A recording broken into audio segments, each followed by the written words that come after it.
little while from now, if I'm not feeling any less sour, I promise myself to treat myself and visit a nearby tower. And climbing to the top, will throw myself off in an effort to make clear to whoever what it's like when you're shattered, left standing in the lurch at a church where people were saying, my God, that's tough. She stood him up. No point in us remaining. We may as well go home, as I did on my own, alone again, naturally.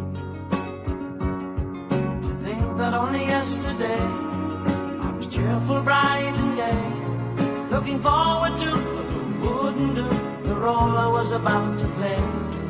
But as if to knock me down, reality came around, and without so much as a mere touch, cut me into little pieces, leaving me to doubt.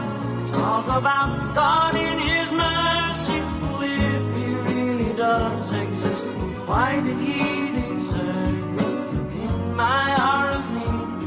I truly am indeed alone again, naturally. It seems to me that there are more hearts broken in the world that can't be mended, left unattended. What do we do? What do we do?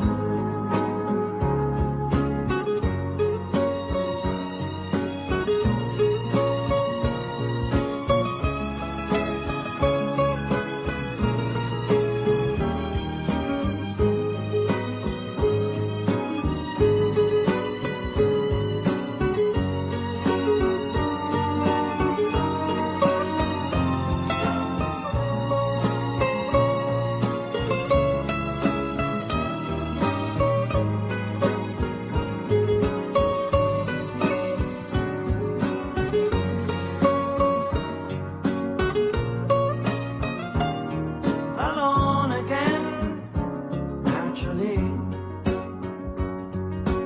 Looking back over the years, whatever else that appears, I remember I cried when my father died, never wishing to hide the tears. And at 65 years old, my mother, God rest her soul, couldn't understand why the only man she had ever loved had been taken, leaving her to start with a heart so badly broken. Despite encouragement from me, no words were ever spoken.